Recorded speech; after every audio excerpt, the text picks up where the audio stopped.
This week in Microsoft Flight Simulator, we hear that the sim is expected to generate $2.6 billion of hardware sales. The software development kit is now publicly available, and one daring simmer plans to fly around the entire world in a Cessna 172.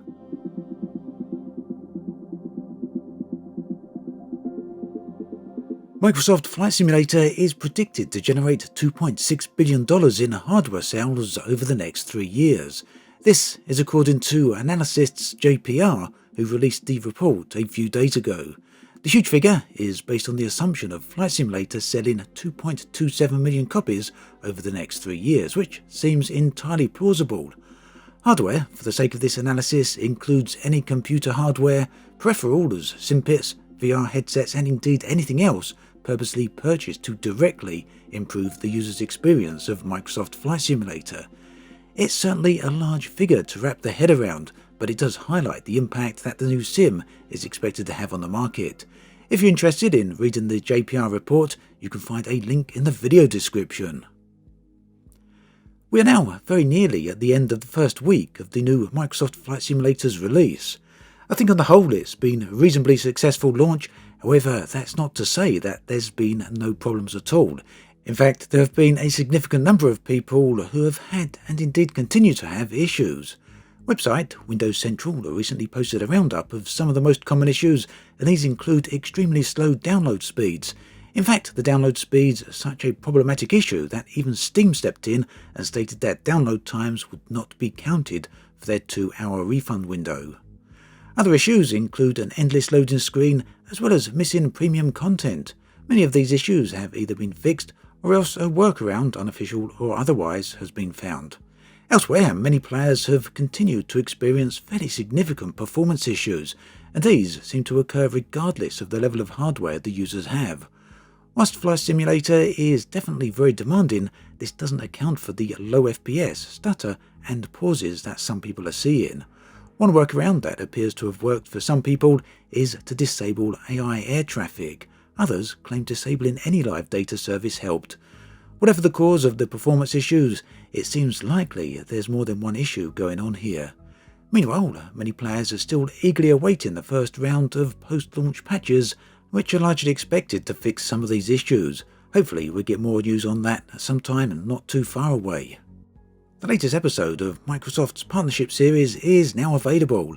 This time they focus on Bing Maps and how the technology has been used to build the world of Microsoft Flight Simulator.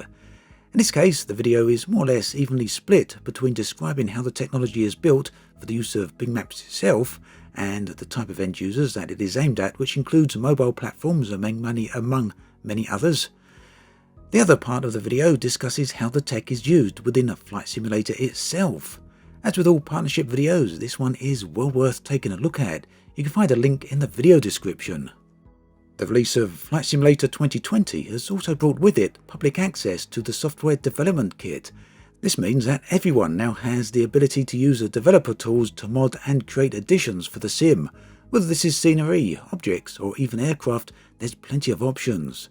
The SDK can be accessed right now from within the sim by going into the options menu and activating the developer mode. This will then unlock all the menus for the developer tools.